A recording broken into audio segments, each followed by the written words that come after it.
Muy buenas noches. Hoy vamos a estudiar la segunda parte del tema animales puros e impuros, y también en la segunda parte del capítulo. Pero vamos a ver el capítulo 11 en 3 partes en total. Así que en la tercera parte, si Dios lo permite, la próxima semana haremos un resumen con los versículos que aclaran en cierta manera el propósito de todo esto. El día de hoy partimos de lo que vimos la semana pasada. Acuérdense que vimos que se establecieron normas dietéticas, ¿verdad? Lo que pueden comer, lo que no pueden comer, y estaba dividido en 4 clases de animales: terrestres, acuáticos, aves del aire y los enjambres, los insectos. El día de hoy veremos que además de que tenían prohibido comerlos, también estaba prohibido tocarlos. Si vamos a Levítico capítulo 11, versículo 24, dice: ustedes quedarán impuros por lo siguiente: todo el que toque el cadáver de esos animales quedará impuro hasta el anochecer. Y cuando dice de esos animales, pues bueno, está hablando de todos los que ya se describieron anteriormente, ¿verdad? Cuando dice quedará impuro hasta el anochecer, la pregunta es, ¿qué implicaba quedar impuro? ¿A qué se refiere esta impureza? Sabemos que no está hablando de la persona en sí, ¿verdad?, sino de un concepto ritual o legal que le permitía, más bien le impedía hacer algunas cosas. Dice el comentario de Ellicott: por entrar en contacto con el cadáver de los animales se contrae la impureza o la contaminación por el resto del día y hasta el comienzo de un nuevo día que tenía lugar después de la puesta del sol. Entonces, cuando dice quedará impuro hasta el anochecer, está hablando la puesta del sol, que se marca el inicio de un nuevo día. Todo el día, desde que lo tocabas hasta el final del día, eras impuro. Dice: durante estas horas de impureza legal o ritual, no se le permitía entrar al santuario, no se le permitía tocar nada sagrado, ni tener contacto con personas legalmente limpias, ya que el contacto con alguien que había contraído la impureza legal impartía la contaminación tanto a las personas como a las cosas.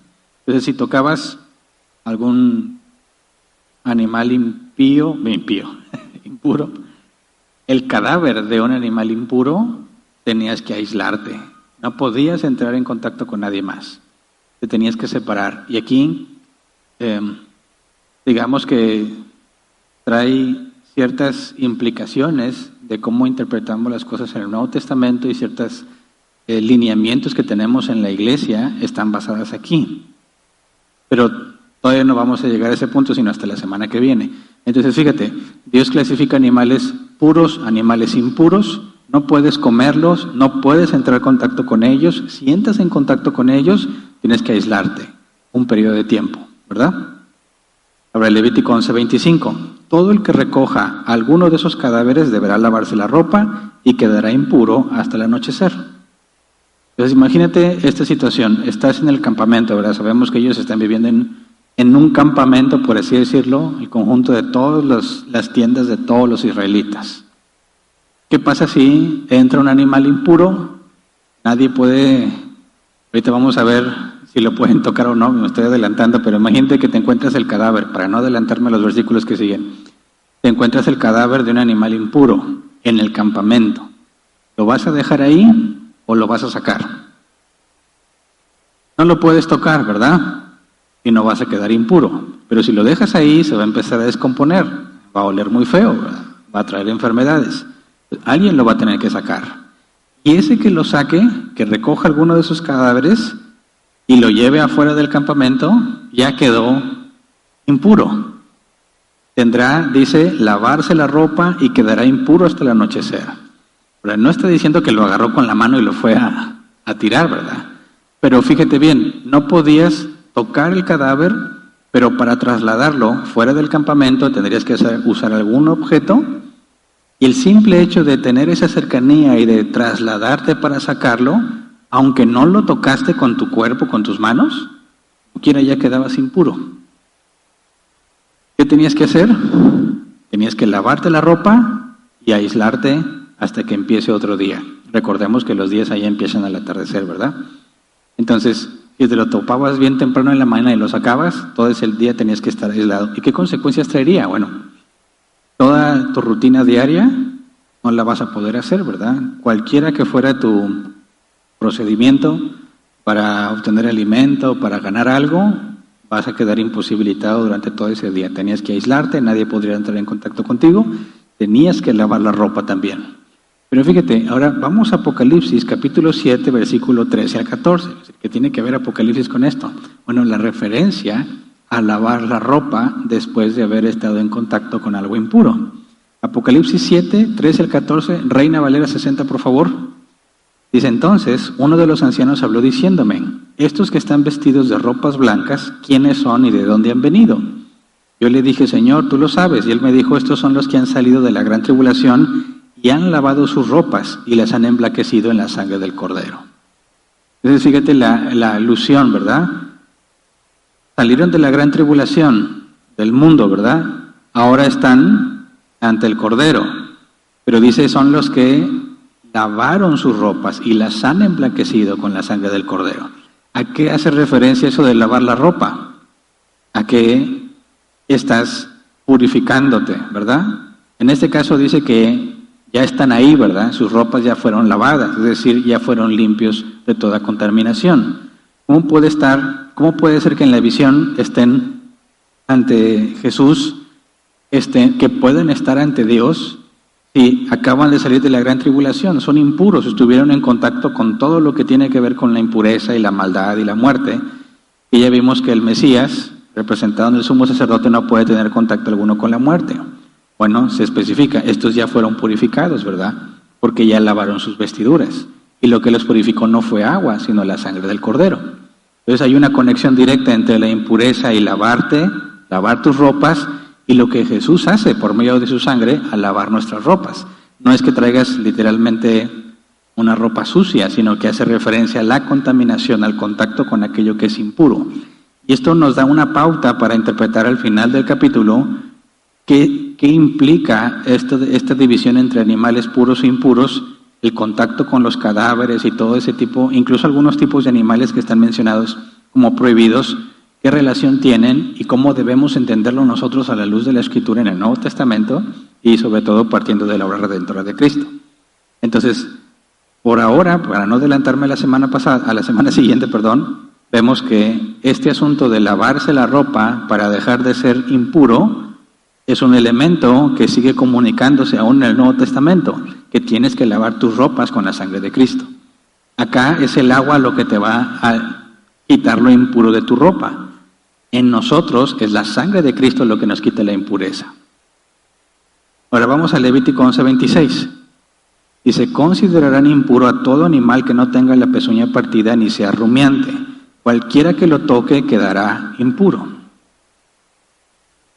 Todo animal que no tenga la pezuña partida ni sea rumiante. Por ejemplo, ¿qué tipo de animales caerían en esta categoría? Pero pensando en animales que fuesen comunes y corrientes, que fácilmente podrías tener contacto con ellos. Por ejemplo, el caballo, el burro, el camello. No está muy claro si ya había camellos justo en ese momento del tiempo, pero los animales de carga, como los burros, ya están mencionados de aquel entonces, ¿verdad? Entonces, ¿no podías entrar en contacto con un burro o sí podrías entrar en contacto con un burro? ¿Qué es lo que entiendes del versículo 26? Lo voy a leer de nuevo. Considerarán impuro a todo animal que no tenga la pezuña partida ni sea rumiante. Cualquiera que lo toque quedará impuro. Y tú tienes que interpretar esta ley, ¿qué sentido le darías? No puedes tocar ningún animal vivo que no tenga la pezuña hendida ni sea rumiante, o solo los cadáveres de los que no tienen la pezuña hendida ni sean rumiantes. Está hablando aquí literalmente, cualquiera que lo toque quedará impuro, sea vivo o muerto, o solamente si está muerto. En los tiempos del segundo templo, dice el comentario de Licots, la construcción de este texto o la interpretación de este texto constituyó una de las diferencias de interpretación entre los fariseos y los saduceos en la época del segundo templo. Según los fariseos, la frase, cuando dice cualquiera que lo toque, dice en la última parte de este versículo se refiere a los cadáveres de los animales inmundos de los que se habla en el versículo anterior. Solo cuando un animal inmundo estaba muerto, ya sea por causas naturales, designio o accidente, el contacto con su cuerpo contaminaba. pero cuando estaban vivos, los animales inmundos podían ser usados libremente. Ahora, según los saduceos, la expresión cualquiera que tenga contacto con ellos se refiere a los animales vivos o muertos, inmundos, y por lo tanto consideraban que tocar el cuerpo de cualquier animal descrito en esa lista era razón para ser contaminado, estuviera vivo o muerto. Dice, la diferencia de esa interpretación del texto produjo en la vida cotidiana y las relaciones sociales de los judíos, sobre todo de los saduceos, que era considerada muy difícil, ya que según la doctrina de los fariseos, ellos decían, era sumamente difícil permanecer sin mancha tan pronto como salías de tu casa. Sobre todo en los tiempos de Jesús, caballos, burros, camellos abundaban. ¿Cómo le haces para no tener contacto con ellos? Porque según su interpretación, no los puedes tocar ni siquiera estando vivos.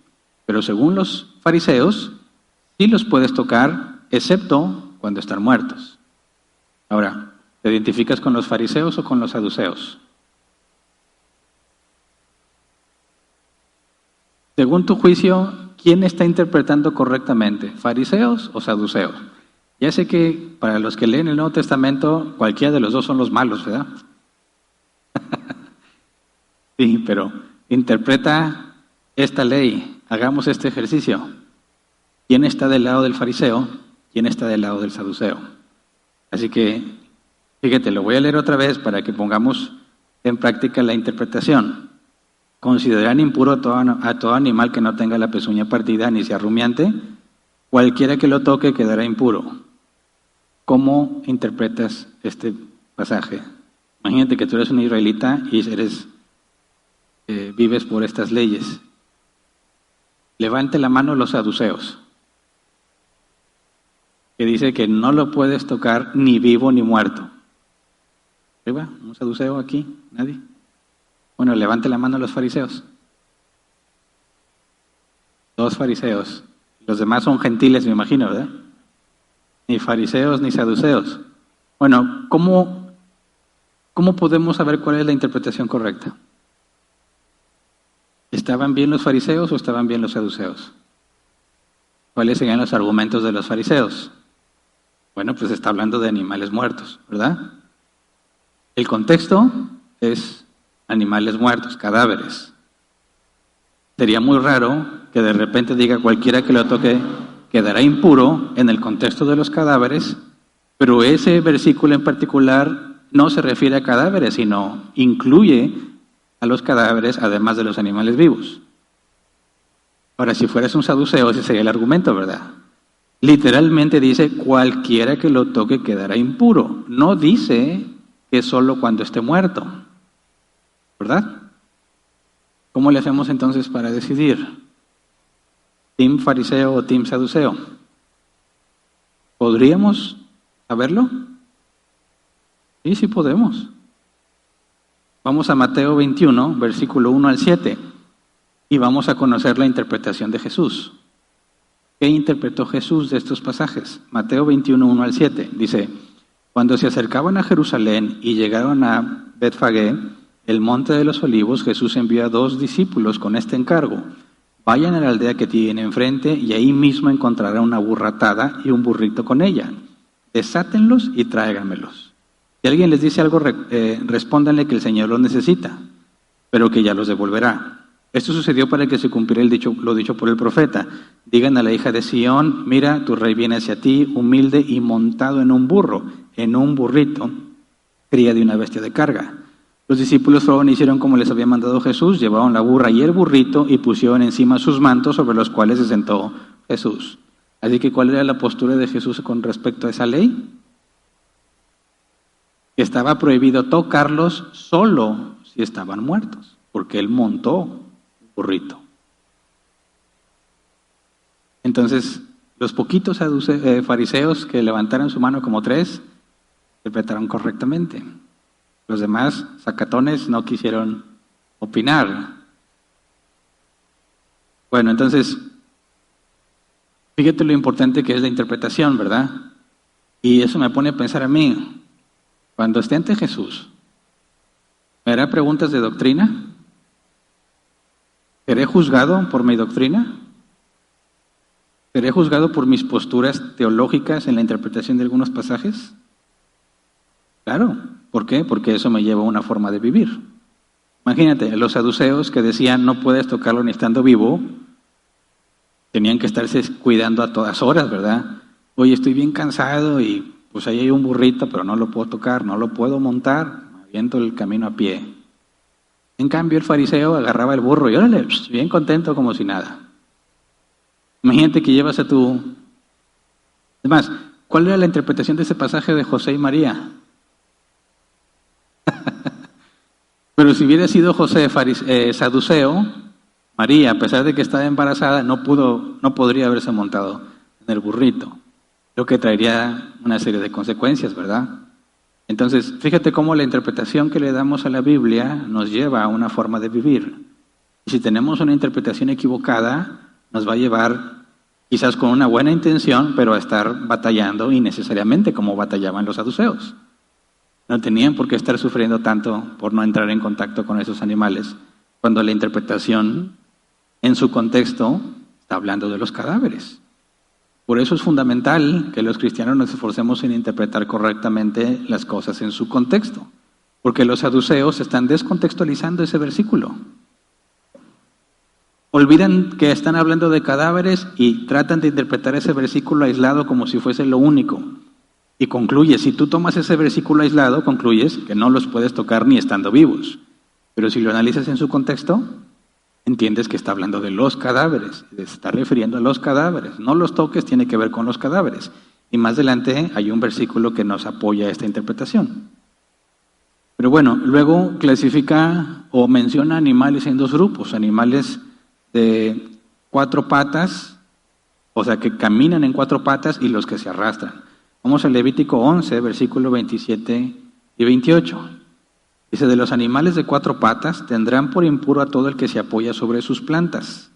Cualquiera que toque su cadáver quedará impuro hasta el anochecer, y todo el que lo recoja deberá lavarse la ropa y quedará impuro hasta el anochecer.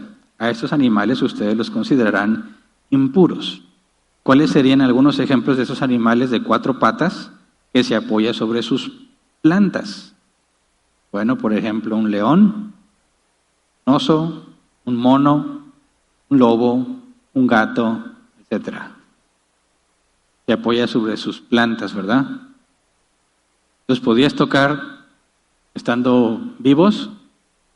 Sí, el contexto sigue siendo cadáveres. Estando muertos, ahora sí te contaminabas. Cuando dice cualquiera que toque su cadáver quedará impuro hasta el anochecer, aquí tenemos una primera referencia. Hay una confirmación de que el contexto es el cadáver, ¿verdad? Luego, Levítico 11, 29 al 31. Entre los animales que se arrastran, siguiente grupo. Ustedes considerarán impuros a la comadreja, al ratón, a toda clase de lagartos, a salamanquesa, a la iguana, al camaleón y a la salamandra. Estos son los animales que ustedes considerarán impuros entre los que se arrastran. Todo el que toque el cadáver de esos animales quedará impuro hasta el anochecer. Y bueno, son animales comunes, ¿verdad? Comadreja, ratón, toda clase de lagartos, pero yo en lo particular no sabía que era una salamanquesa. Dije, será una salamandra, pero más adelante dice, y a la salamandra. Entonces dije, no, pues quién sabe qué será una salamanquesa. La Reina Valera 60 la traduce como rana. Así que me puse a buscar, ¿me ponen la imagen, por favor? Y en esta imagen está una salamanquesa egipcia. Y en realidad no le veo mucha diferencia con la salamandra. Pero ese es probablemente, por la palabra hebrea, el animal al que se refiere. Según algunos comentarios, no es tan correcto traducirlo como rana, sino más como salamanquesa. Entonces pues no te lo puedes comer, ¿verdad? Y si te encuentras su cadáver, no lo puedes tocar. Pero así vivito, sí lo podías tocar, lo podías tener de mascota si quieres.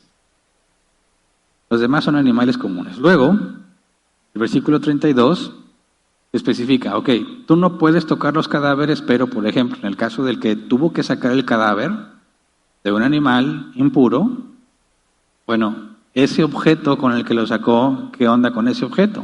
Levítico 11:32. Cuando el cadáver de algún animal impuro toque algún objeto de madera, o ropa, o piel, o un saco, o cualquier utensilio de uso cotidiano, tal objeto quedará impuro. Deberá lavarse con agua y quedará impuro hasta el anochecer. Entonces volverá a ser puro. Entonces fíjate, hay un animal muerto enfrente de tu tienda, tienes que sacarlo porque eres el hombre de la casa. Eso implica que vas a tener que tomar un objeto, sacarlo fuera del campamento, llegar, quitarte la ropa, lavarla, lavar el objeto y lo vas a aislar. Tú y el objeto están aislados hasta que el día acabe para que puedan retomar sus actividades. Así que era todo un show, ¿verdad? Luego, Levítico 11, 33 al 35. ¿Qué pasa si entra en contacto con utensilios que tienen que ver con alimentos? Levítico 11, 33 al 35. Si el cadáver de alguno de esos animales cae dentro de una vasija de barro, todo lo que la vasija contenga quedará impuro y habrá que romperla. Todo alimento sobre el que caiga agua de dicha vasija quedará impuro. Lo mismo sucederá con todo líquido que haya en esa vasija. Cualquier cosa sobre la que caiga parte de esos cadáveres quedará impura y habrá que destruir los hornos y los fogones con los que hayan entrado en contacto. Los cadáveres son impuros y así deberán considerarlos. Aquí más o menos creo que entendemos con esto del COVID, ¿no? Digo, la diferencia es que ahí no había gel, ¿verdad?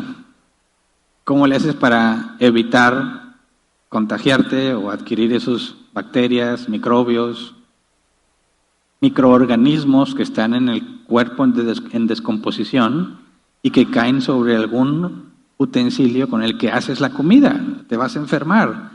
Aquí no los puedes lavar con agua y ya. Aquí los tienes que destruir. Cualquier cosa que se use para comida, que entre en contacto con alguna parte, por muy pequeña que sea, de un animal muerto, era destruir ese utensilio. Ahora sabemos que en aquellos tiempos, de hecho, la idea de pensar en microorganismos y bacterias y microbios es muy reciente, ¿verdad? En aquel entonces nadie tenía conciencia de ese tipo de problema del mundo bacteriano, microscópico. No podrían entender lo que nosotros entendemos cuando hablamos de que se está contaminando la vasija, ¿verdad? Pero fíjate cómo Dios está dentro de estas normas, que algunas no tienen realmente una, digamos, una raíz o un objetivo sanitario, como por ejemplo tocar el cerdo, pues no necesariamente te vas a enfermar porque lo toques, pero estaba prohibido. Pero aquí sí hay claramente un factor sanitario, ¿verdad? Si entra en contacto con alguna parte de algún animal muerto, eso no se puede lavar con agua, tienes que destruirlo. Estás evitando enfermedades, cosas que ellos no podrían entender. ¿Por qué tendrías que destruirlo? No hay ninguna razón, pues le echo agua y ya. Si a la ropa la puedo lavar con agua, ¿por qué no puedo lavar mi vasija? No te comes la ropa no va a entrar a tu organismo, ¿verdad? Pero sí lo que cocines en esos utensilios. Así que fíjate que entre las leyes que Dios les da, rituales, también tienen algunos propósitos sanitarios para evitar enfermedades. Así que si viviéramos nosotros en un tiempo similar, donde Dios te dice, entró en contacto con eso, destrúyelo, es la fe lo que te libraría de enfermedades. ¿Cuántas cosas aplicarán hoy en día que pasen 100 años? Es que Cristo no viene antes, pero imagínate, pasan 100 años y se descubre otra fuente de infección que no conocemos ahorita y que ni nos imaginamos, y hay alguna prohibición bíblica que no sabemos por qué se prohíbe, pero simplemente le hacemos caso, confiamos en Dios que tiene buenas razones, y nuestros descendientes del futuro digan, miren, ellos se libraron de muchas enfermedades. Imagínate algo que produce cáncer que está prohibido ahora, no encuentra una prohibición directa, ¿verdad? Pero imagínate que está prohibido ahora, y después se descubre, cientos de años después, que precisamente eso es lo que provocaba cáncer. Aquellos que decidieron obedecer a Dios y guardarse como Dios lo dijo, sin entender realmente el porqué, solo lo hicieron confiando en Dios, se van a librar de muchas cosas de las que ni siquiera están conscientes. Entonces, un israelita obediente se iba a librar de muchas enfermedades si guardaba estos mandatos. ¿Cuántas cosas nos estará Dios evitando sin estar conscientes? Por ejemplo, cuando la Escritura habla de no te unas en yugo desigual. Las muchachitas son las que normalmente piensan, no importa, como quiera yo lo convierto. Es buena gente, muchacho, lo único que le falta es ser cristiano. Y bueno, se relacionan, se casan y luego está llena de problemas. Te pudiste haber ahorrado todos esos problemas si hubieras confiado en Dios, simplemente en abstenerte de lo que Él pidió que te abstuvieras. Absténganse de toda inmoralidad, también dice la Escritura. Y los jóvenes hacen muchas veces todo lo contrario, y también los viejos. Y luego están todos emproblemados, incluso enfermos físicamente, contrajeron enfermedades. ¿Por qué estoy así? Por desobediente, porque si hubieras hecho caso a Dios no estarías en ese problema. Entonces, todo lo que Dios ordena tiene un beneficio para nosotros, aunque no podamos entenderlo. El beneficio no es para Dios, porque Dios es perfecto, no le falta nada. El beneficio es para nosotros, y aquí es donde se prueba el resultado de la obediencia. Quizás no puedas entender claramente por qué Dios prohíbe que no te unas en yugo desigual. Y no lo entiendes porque quizás estás muy joven o estás muy inmaduro. Pero después de ciertos años caminados en la vida y de estar casado, aunque no sea en yugo desigual, entiendes cuánta sabiduría hay en esa instrucción, pero somos tan necios que no lo creemos. Yo no veo ningún problema, y como no lo ves, piensas que no hay. Cuando lo que debemos hacer es decir, yo no veo ningún problema, pero Dios todo lo hace para mi bien. Así que aunque no entiendo exactamente por qué lo prohíbe, voy a confiar en Dios, en que esta prohibición tiene un beneficio para mí y te vas a librar de muchísimos problemas, ¿verdad? Así que bueno, volviendo a este punto, todo aquello que era utilizado para preparar comida, si entraba en contacto con algo, alguna mínima parte de un animal muerto, tenía que ser destruido. Versículo 36, Levítico 11:36, una excepción. Dice, solo las fuentes o las cisternas que recogen agua permanecerán puras. Cualquier otra cosa que toque un cadáver quedará impura. Entonces, si hay una cisterna, o imagínate una noria, le llamamos acá en México un pozo de agua, y hay un animal muerto ahí, ¿qué haces? ¿Cómo purificas el pozo? Si tenías que lavar las cosas para purificarlas y es el agua la que está contaminada. Bueno, si es una cisterna, supongamos que es una noria, sabemos que el agua no está estancada, ¿verdad? El agua fluye. De manera que no habría peligro si tú retiras el animal muerto y te esperas un rato, esa agua va a fluir y ya puedes tomar sin problema. Pero cuando habla de cisternas que recogen agua, dirías, ¿qué tal si es nada más es una especie de recipiente grande para captar agua de lluvia? Y que hay un animal muerto ahí. Esta no es agua corriente. ¿La puedes beber o no la puedes beber? Dice el comentario de Ellicott, cuando se tiene en cuenta cuán pocos son los pozos y cisternas en Oriente y cuán escasa es el agua, la misericordiosa disposición de esta ley se hará evidente. ¿De qué es lo que dice el comentarista? No es necesariamente porque hay agua corriente, sino porque casi no hay agua. Y no pueden decir que si estaban en una especie de recipiente grande o un pozo en la tierra para acumular agua de lluvia y un animal se muere ahí, no puedes tirar todo el agua porque no hay más agua. Bueno, entonces, ¿qué va a pasar? Digo, ellos no tienen conciencia de microbios y todo ese tipo de cosas, pero nosotros sí. Sabemos que aunque si quites el animal muerto ahí se quedan, ¿verdad? En el agua, y si te tomas esa agua te puedes enfermar. Entonces, ¿cómo le hacían las personas de aquel entonces? Esto me recuerda que una vez leí un testimonio de un misionero que decía que se había ido muy lejos a una montaña y había un periodo de sequía muy grave y muy poco llovía y todos tenían que estar listos con recipientes y cisternas preparados para recibir el agua de la lluvia cuando lloviera. Y no había llovido mucho tiempo y de repente ellos estaban orando y pidiéndole a Dios que mandara lluvia, y de repente un buen día llovió y juntaron mucha agua en una cisterna. Estaban todos felices y contentos, ese día bebieron sin preocupaciones porque había suficiente para mucho tiempo, y el día siguiente encontraron un animal grande muerto en la cisterna. Y no había nubes, y la sequía estaba muy intensa, y él estaba acompañado de su familia, y también tenía niños, ya tenía mucho tiempo viviendo ahí. Y dice que entró en ese conflicto, ¿qué hago? El animal ya contaminó el agua que teníamos. Y no va a llover, es muy raro que llueva aquí. Como padre, dice, no sabía qué decidir. Obviamente quitó el animal muerto, pero ¿bebían del agua o no bebían? Porque ¿qué pasa si la beben y se enferman? No hay medicinas, no hay doctor. Una enfermedad de ese tipo, sin tratamiento, te puede matar. pero lo mismo va a pasar si no tomas agua, te vas a morir. Entonces decía este hombre que no hallaba qué hacer, ¿no? Él dice que en el Instituto Bíblico no lo habían preparado para esas decisiones. ¿Cómo decides teológicamente si mueres de sed o mueres probablemente de una infección? ¿Qué escogerías tú? Y lo que él relata es que dice, pues llegué a una conclusión. Quito el animal, ¿verdad? Ahora, el agua que está ahí es lo único que tengo para vivir, para mí y para mi familia. Si me deshago de esa agua y la tiro, tengo la certeza de que muy seguramente moriremos de sed. Pero si bebemos el agua que está ahí y le ruego a Dios que no nos enfermemos, existe la posibilidad de que Dios escuche mi oración y limpie el agua y no muera. Así que dice, ante ese análisis la respuesta me parecía obvia. Tengo que arriesgarme. O muero porque tiro el agua o muero porque me infecte, pero tal vez Dios quiera limpiar el agua y que no muramos de una infección. Y dice que él simplemente les dijo a sus hijos, beban y hagamos el uso normal del agua, y su testimonio es que no le pasó nada.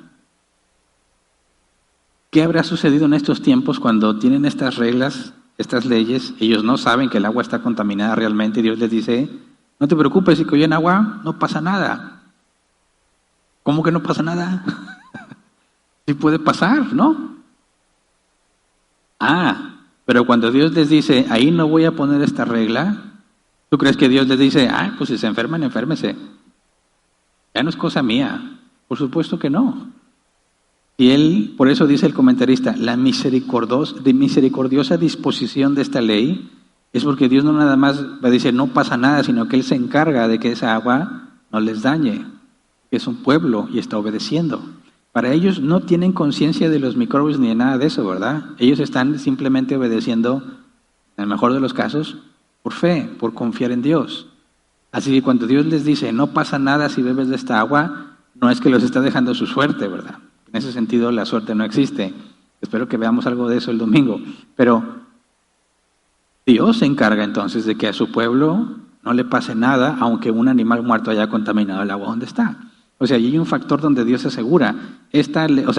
No aplica para el agua no se contamina y implica que Dios se asegura de que esa agua no se contamine a pesar de que el animal muerto estaba ahí, ¿verdad? No es que Dios no tuviera el conocimiento que tenemos ahora y Dios en su ignorancia les dijo, pues sí, tómensela, porque Dios no sabía que hay microbios, sino que Él se asegura de que no le pasa nada a su pueblo si eso llega a pasar. Y luego dice, dentro de ese mismo versículo, solo las fuentes o las cisternas que recogen agua permanecerán impuras. Y luego, cualquier otra cosa que toque un cadáver quedará impura. Pero, ¿de qué está hablando? De las cisternas o las fuentes de aguas. Entonces, el agua es pura, no se va a contaminar. Pero si algo toca eso que estaba en el agua, sí se contamina. Y eso es lo que me confirma que es algo sobrenatural ahí, ¿verdad? Porque si viste que estaba ahí el cuerpo y tú lo agarras y lo sacas, tú eres impuro. Vas a tener que aislarte. Pero el agua la puedes beber, no es impura. ¿Y cómo puede ser posible que saco el animal y ya soy impuro, pero si bebo del agua donde estaba el animal no soy impuro? El propósito en este caso no es simplemente evitarles enfermedades, hay algo más. Les está diciendo, si tú entras en contacto con el muerto, el cadáver, tú quedas impuro, pero el agua no. El agua es lo que uso para purificar las demás cosas, así que ahí hay un simbolismo importante. No nada más es, pues, si lo tocas te enfermas, porque entonces el agua tampoco la deberías de beber. Se está comunicando algo más grande. Claro que tiene, como vimos el caso de lo que entra en contacto con los utensilios para cocinar, tiene fines sanitarios, ¿verdad? Pero en este caso no podrías explicar cuál es el fin sanitario, porque beber el agua contaminada sería peor que tocar el cadáver para sacarlo del agua. Así que está comunicando algo más. Luego Levítico 11, versículo 37 y 38. Si alguno de esos cadáveres cae sobre la semilla destinada a la siembra, la semilla permanecerá pura. Pero si la semilla se remoja en agua y alguno de esos cadáveres cae sobre ella, deberá considerarse impura. Y aquí me parece que es al revés, ¿no? O sea, si el contacto con el agua no te pasaba nada, el agua no es impura, ¿por qué las semillas que están remojadas en agua, si entran en contacto con el cadáver, sí quedan impuras? Pero si no están remojadas con agua y el cadáver entra en contacto con ellas, no son impuras. A mí me parece que es lo inverso. Pero fíjate lo que dice el comentario de Licos. El principio que subyace a la inmunidad de la contaminación del agua viva también está en la base de la excepción de las plantas vivas. Está hablando de plantas vivas, dice. Por lo tanto, si una porción de un reptil muerto se encuentra entre el grano destinado a la siembra, la cantidad del trigo en el que se descubre no se contamina, ya que la planta en crecimiento deriva constantemente nuevos elementos debajo y humedad fresca de arriba, por lo que sufriendo tantos cambios en su camino, sufre en su camino como en el agua manantial. Por lo tanto, la ley que se obtuvo durante el segundo templo fue la siguiente: todo lo que está fijo en la tierra no contrae contaminación, las plantas no se contaminan hasta que se recogen. Así que el comentarista está hablando del sentido de lo que está comunicando este pasaje. Si me preguntas a mí, cuando dice el versículo 37, si alguno de esos cadáveres cae sobre la semilla destinada a la siembra, la semilla permanecerá pura. Yo me imaginaba un montón de semillas que luego voy a sembrar y que ahí me encontré el animal muerto, ¿verdad? Y luego dice, pero si la semilla se remoja en agua y alguno de esos cadáveres cae sobre ella, entonces será considerada impura. ¿Por qué razón pondrías las semillas remojadas en agua, verdad? Aquí hay un contexto que no entiendo. No sé si tú lo entiendes, ¿verdad? ¿A qué se refiere con las semillas destinadas a la siembra y las otras semillas que están remojadas en agua? No entiendo de agricultura, no sé a qué se refiere, pero el comentario dice que no aplica a las plantas vivas la contaminación. Y según el pasaje, la semilla destinada a la siembra no se contamina. Entonces, ¿cuál es el sentido que le están dando aquí o el contexto que está refiriéndose a la semilla que fue recién plantada? No a la que está en un montón, ¿verdad? La semilla destinada a la siembra estaría diciendo que ya está en el suelo. Por eso la ley que se dedujo en el segundo templo. Todo lo que está fijo en la tierra no se contamina. Las plantas no se contaminan hasta que se recogen. Eso implicaría entonces que la semilla que se remoja en agua no está en la tierra, ¿verdad? La tienen aparte y está remojándose. Y la semilla que fue destinada a la siembra ya está en la tierra. Si encuentras un animal muerto encima de ellas, no pasa nada. Pero si está fuera de la tierra, remojándose en agua y entra en contacto con el animal muerto, entonces queda impura, ya no la puedes usar. Y hasta aquí nos quedamos, porque ya el versículo 39 hasta el final ya es como una especie de resumen de lo que se vio en el capítulo, y es ahí donde necesitamos llegar a conclusiones. Como quiera ya hemos visto, ¿verdad? Cuando vimos las restricciones de la dieta entre animales puros e impuros, decimos, no todo tenía que ver con fines sanitarios, ¿verdad? Evitar que se contagiaran o que se enfermaran, que no todo es directamente así. Y vimos que está santificando a su pueblo, lo está apartando de las naciones. Sería muy difícil que convivan con las naciones que los van a rodear en la tierra prometida, porque no podrían entrar en contacto con esos animales. Si se encuentra un animal muerto y en aquel entonces era comestible, ellos no pueden estar ni siquiera cerca, porque les va a costar mucho ir a aislarse durante todo el día, a lavar su ropa hasta que puedan retomar sus actividades al día siguiente. Para la vida cotidiana, pues eso resulta muy caro, ¿verdad? Porque es un día que no trabajaste. Así que se vuelve muy difícil que puedan entrar en comunión con los pueblos vecinos. Dios está poniéndole reglas que los mantiene aislados. Y ahora, los animales muertos, más adelante también vamos a ver que tenía que ver con idolatría. Y Dios los está separando de todas esas prácticas de idolatría simplemente por la obediencia a Dios. Y así es como debemos de ver todo lo que Dios pide, todo lo que Dios demanda. Nosotros somos los beneficiados, no Él. El obedecerlo nos beneficia a nosotros. La obediencia trae beneficios, aunque no estemos plenamente conscientes de cuáles son, los vamos a vivir como si fuese la vida cotidiana. Y no es hasta que entras en contacto con otras personas que te das cuenta de las enormes riquezas que tienes, pero que no eres consciente de ellas. Por ejemplo, si estás acostumbrado a vivir la vida cristiana y normalmente estudias y oras y buscas de Dios y te congregas y tienes amistades cristianas, se vuelve parte de tu vida diaria y dices, otra vez la rutina, ir a la iglesia y esto, y te cansas.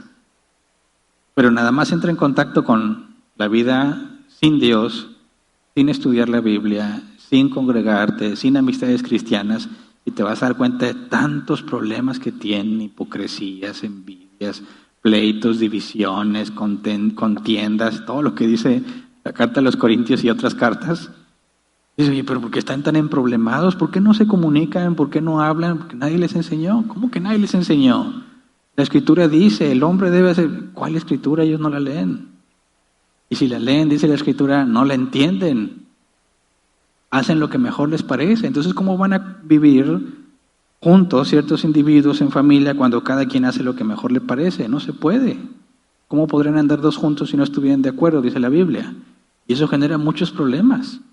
Y estamos acostumbrados a ver el mundo y los vemos felices, riéndose y que les va bien en su trabajo.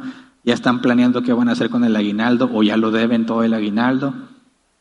Ves sus fotos en Facebook y que vacaciones y que hay aquí. Y dices, mira, todos son felices. Y yo no. Pero todo es una gran farsa. Demuestran lo que quieren que veas, lo que quieren que pienses. Y cuando profundizas un poco y empiezas a conocer realmente cómo viven, te das cuenta que están llenos de problemas innecesarios, porque si conocieran la Escritura, si se apegaran a la Escritura, no tendrían ninguno de esos problemas. Y nosotros somos librados todos los días de muchas problemáticas que el mundo que no tiene a Dios, que no conoce a Cristo, no tiene escapatoria y los vive y los vive y los vuelve a cometer. Y no hay arrepentimiento y no hay cambio. Y nosotros pensamos que tenemos problemas hasta que vemos a los que no tienen a Dios. Y decimos, sí tengo problemas, pero no se comparan con esos problemas. Y no los tengo porque yo sea mejor o porque sea más santo, sino porque he obedecido a Dios. Aún de forma inconsciente de todos esos problemas, cuando me esfuerzo por obedecerlo, resulta que me ahorro muchísimas dificultades. No somos conscientes. Mucho de eso está aquí implícito. Todo el beneficio de obedecer a Dios, aunque dices, qué exagerado. ¿Cómo que no podía entrar en contacto con piel de cerdo? ¿Cuál es el problema? Bueno, no hay ningún problema en la piel de cerdo. El punto es lo que Dios quiere evitarte por medio de esa restricción. Y si logras entender eso, podremos decir como el salmista, que es un deleite la ley del Señor. ¿Cómo te puedes deleitar en la ley de Dios si son prohibiciones? Te obliga a amar a tu prójimo, aunque te caiga mal. ¿Cómo eso me puede traer una bendición? Porque vas a acabar con las enemistades. Porque en lugar de estar creándote enemigos, cuando tienes un enemigo, lo tratas como si le amaras. Si tu enemigo tiene hambre, dale de comer. Si tienes sed, dale de beber. Estás acabando con una enemistad. O en el peor de los casos, simplemente no va a tener de qué vengarse ni de qué quejarse contigo. Aunque no te considere su amigo, no lo atacas, sino que lo ayudas. Difícilmente va a seguir siendo tu enemigo. Y tú, en lugar de pensar, ay, ¿por qué Dios me pide esto? Piensa en cómo Él te está llevando a solucionar los problemas y tan solo le obedeces.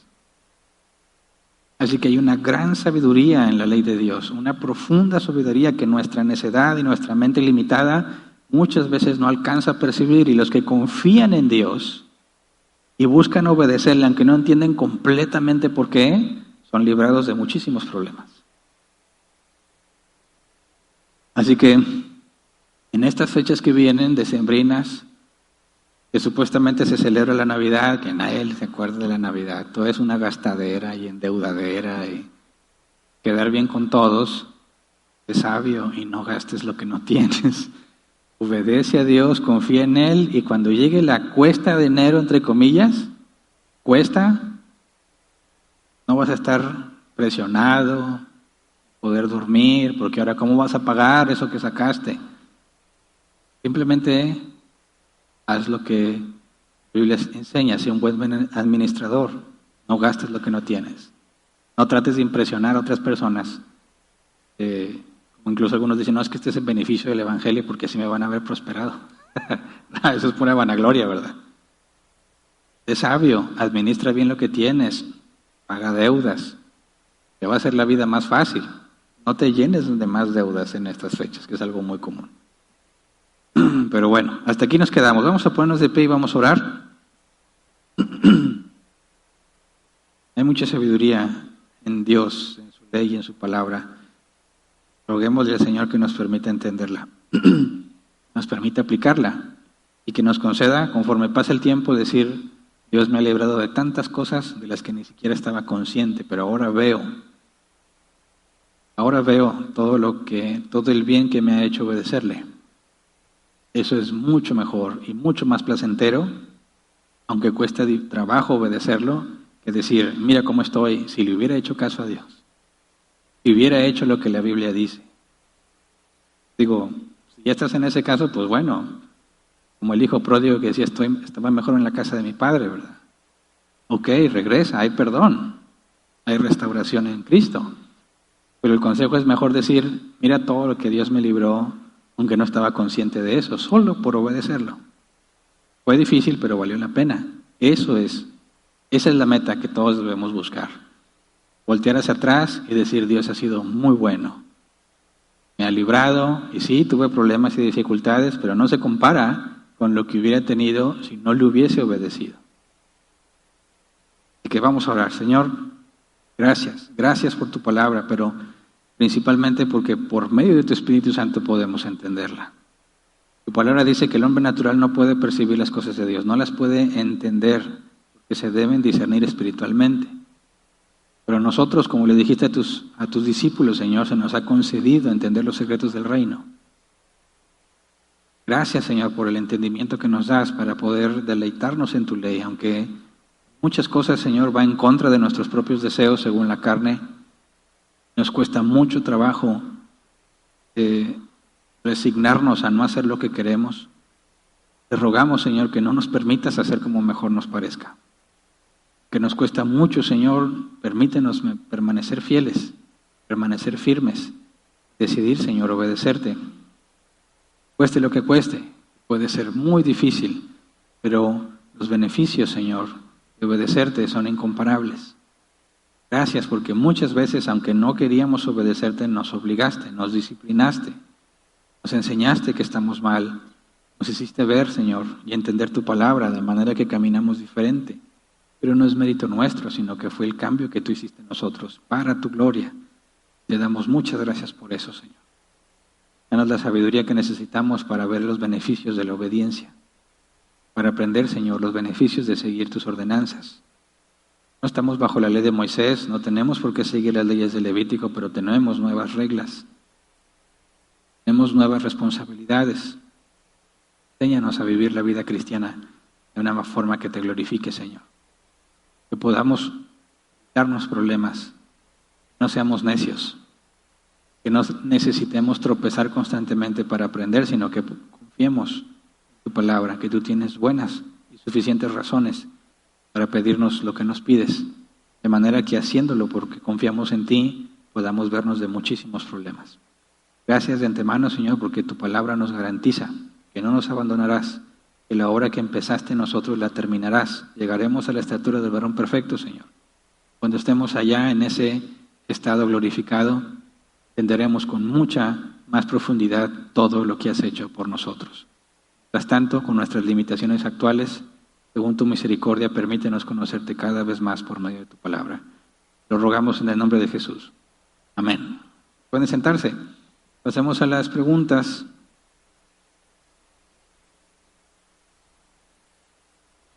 Sección de preguntas y respuestas. Tenemos 15 minutos para responder preguntas, si es que hay suficientes preguntas.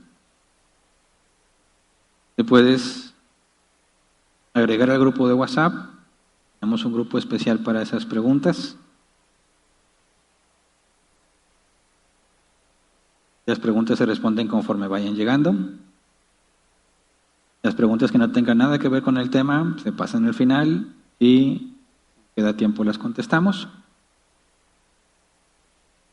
Si no estás en el grupo de WhatsApp, puedes hacer tu pregunta en los comentarios de Facebook o YouTube mientras estamos en vivo. Las leemos o las consideramos solo mientras estamos en vivo y mientras esté el tiempo, ¿verdad? Así que aprovechemos este tiempo. Primera pregunta, Romel Juárez, dice: con respecto a la obediencia a estas leyes sanitarias donde el pueblo no entendía a profundidad, sino que solo obedecía por fe sin entender, ¿cómo entiendo la fe en sí? ¿Necesita evidencias para creer? No, nos recuerda, o no sé si has estado con nosotros en los estudios recientes de las últimas semanas donde analizamos la fe, la comparamos con la ciencia y dijimos que la fe en su palabra griega debe ser traducida de la manera más correcta como confiar. Nosotros confiamos en Dios por la evidencia y los argumentos que tenemos de Dios. El principal punto, digamos, donde se apoya el cristiano para aprender a confiar en Dios es en el nuevo nacimiento. Todo aquel que ha nacido de nuevo reconoce que no es el mismo que era. Obviamente que hay una excepción. Los que han nacido en una familia cristiana, les resulta muy complicado detectar cuando nacieron de nuevo, porque siempre han vivido como cristianos, ¿verdad? Y ahí sí reconozco, no sé cómo pueden ellos distinguirlo. En algunos casos que he leído, no saben el momento en que nacieron de nuevo. Para ellos toda su vida han sido cristianos, ¿verdad? Así que ellos no entran en esta categoría que yo explico, pero en mi caso, yo a los 19 años Dios me hizo nacer de nuevo. Y la primera evidencia que tuve del poder de Dios en mí mismo fue que yo ya no era el que era. Hubo un cambio radical en mí. Yo fui el primero en darme cuenta. En un instante dejé vicios y cigarro y lo que tenía y las malas palabras. Me costó un poco más, pero me di cuenta que ya no era tan mal hablado. En un instante, cuando me enorgullecía de mi florido vocabulario, una vez nacido de nuevo, me avergonzaba de lo que decía. Y decía, ¿qué me está pasando? Y luego mis amigos me dijeron, ¿qué te pasó? ¿Qué te hicieron? Tú ya no eres el mismo. Entonces, yo empiezo a confiar en Dios porque yo soy la primera evidencia de que algo hizo en mí. Entonces, esa confianza en Dios, esa fe va creciendo conforme conoces cada vez más a Dios. Entonces, cuando hablo de que estas personas tenían que obedecer en fe, no es una obediencia ciega, porque ellos vieron lo del maná, vieron lo del mar rojo, vieron todos los milagros y señales que hubo en las plagas de Egipto, vieron lo que Dios hizo cuando se manifestó, ¿verdad? Cuando mató a los 2 hijos de Aarón. Tienen bastante evidencia del poder de Dios. Cuando digo que ellos por fe obedecen, en ninguna manera estoy diciendo que tienen que tener una evidencia o si no están ciegos, o si no están creyendo ciegamente, ¿no? Porque la evidencia Dios ya se las dio abundantemente de todo su poder. Como consecuencia, cuando Dios les pide algo, debes de confiar en que Dios tiene buenas razones para pedirte eso. Entonces, cuando preguntas sobre la fe o cómo entenderla, necesitas evidencia. No necesitas la evidencia de lo que Dios te está diciendo, sino la evidencia de quién es Dios, ¿verdad? Porque confías en Él. Dios te ha demostrado que es confiable. Por eso cuando nos preocupamos o estamos ansiosos por lo que va a suceder en el futuro, pecamos. Porque estamos pensando en un futuro donde Dios no me va a ayudar. Un futuro en el que Dios no está ahí para salvarme. Un futuro en el que Dios me abandonó.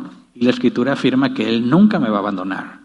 Entonces, cuando estoy ansioso por el futuro o preocupado por lo que va a pasar mañana, estoy pecando porque tengo toda la evidencia necesaria para confiar en Dios. No confiar en que me va a ir bien, sino confiar en que pase lo que pase, Dios está conmigo y Él me va a sostener y no me va a abandonar. Entonces, mi confianza es en Dios y cuando Él me pide algo, puesto que confío en Dios, lo hago en fe. No entiendo exactamente por qué me pide lo que me pide, pero Dios es confiable. Confío en Él y por eso lo hago. A eso me refiero que se hace en fe. Por eso puse el ejemplo de un joven que se enamora de una mujer no cristiana o al revés y no encuentra ninguna impedimento. La muchacha es decente, bien hablada, estudia y le echa ganas, es una buena estudiante, ayuda a sus papás, no dice malas palabras. Lo único que le falta es ser cristiana. Sí, pero se nos olvidan las definiciones bíblicas, ¿verdad? ¿Qué significa que alguien no tenga el Espíritu Santo? Externamente podrá hacer muchas cosas buenas, pero internamente es un depravado como todos nosotros. Así que la sabiduría de Dios debe ser la razón para confiar en Él y decir, no entiendo por qué no quieres que tenga una relación con esta muchacha, con este muchacho al que yo no le encuentro ningún pero tú eres más sabio que yo, ¿verdad? Y tú nunca buscas mi mal. Y todo lo que haces es bueno. Así que voy a confiar en ti porque tú eres confiable a pesar de que no entiendo por qué. Esa es la fe bíblica. No decir, bueno, yo confío en que lo voy a convertir y un día nos vamos a congregar. Eso es lo opuesto, te estás revelando. Porque ya tienes un mandato explícito. No os unáis en yugo desigual. No necesitas una revelación especial para saber si lo haces o no lo haces porque Dios ya lo reveló. Y cuando decides ignorarlo y dices, yo por fe me voy a casar, bueno, entonces estás rebelándote contra Dios, estás yendo en contra de su palabra, pero disfrazado de espiritualidad, ¿verdad? Así que cuando hablo de fe, estoy hablando de confiar en Dios, no de la evidencia de lo que va a suceder. ¿Ya, verdad? ¿Es la única pregunta? Muy bien. Avisos. Personas que nos visitan por primera vez, Sandra de la Garza. ¿Está Sandra con nosotros todavía? ¿Se puede poner de pie, por favor? ¿Ya, Sandra? ¿Le da vergüenza ponerse de pie? Un aplauso como quiera. No es necesario que te pongas de pie. Bienvenida, Sandra. Lo que podamos servirte con mucho gusto. Aviso y los que gusten cooperar para las bolsitas de la celebración navideña, favor de acercarse con el Ministerio de Eventos en la parte de recepción. Contexto, no es posada, ¿verdad? Es nuestro convivio. Y como en otros años se les daba bolsita a los niños, una bolsita de dulces, queda responsabilidad de los padres que tantos dulces se van a comer los niños, ¿verdad? Cada padre toma esa decisión, pero ahí están los dulces, se los pueden ir dosificando en todo un año como ustedes quieran, ¿verdad? Mientras no caduquen. Pero siempre decían los adultos, ay, ¿por qué a nosotros no? Pues este año sí es para todos, pero tenemos que cooperarnos entre todos, ¿verdad? Así que para que todos los que vengamos en ese día, no todos los de la iglesia, ¿verdad? Porque entonces serían bastantes bolsitas, pero todos los que quepan en ese día, que según el aforo, aunque el aforo está al 90%, con la distancia nosotros solo podemos permanecer al 70%.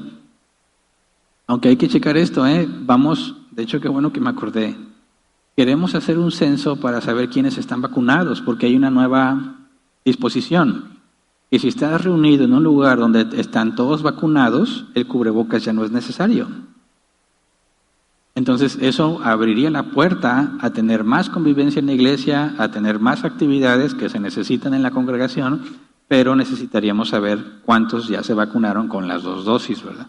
Porque podríamos ir disminuyendo el uso de cubrebocas si tenemos la certeza de que los que están aquí están vacunados. Si alguien no está vacunado, pues bueno, está en su derecho, ¿verdad? Y no le vamos a decir, pues tú no vienes. No, porque tampoco. Bíblicamente no podemos hacer esa restricción. Pero obviamente va a impedir que avancemos con la disminución del uso de cubrebocas porque va a haber alguien que no está vacunado y pues por amor a esa persona, pues la vamos a cuidar, ¿verdad? Todavía, aunque estemos vacunados y no nos contagiemos nosotros, se supone que como quiera eres portador del virus. Así que no vamos a poder disminuir el uso de cubrebocas hasta que estemos seguros que los que estemos reunidos en ese momento estamos todos vacunados. Pero estamos pensando ya cómo hacer. Necesitamos saber quiénes no se han vacunado para tener más o menos un número en la congregación y saber planear qué cosas podemos hacer y qué cosas no. Bueno, un aviso más. Este sábado es la reunión de mujeres. Es la última del año, porque en diciembre no va a haber. Sábado 27 a las 10 a.m. aquí en la congregación. Mañana jueves aparece habilitado registro para que las mujeres ocupen su lugar. Sabemos que es una reunión solo para mujeres, impartida por mujeres, que tratan temas específicamente para las mujeres. ¿Cuándo la de los hombres? Más adelante, antes de que Cristo venga, eso sí es seguro.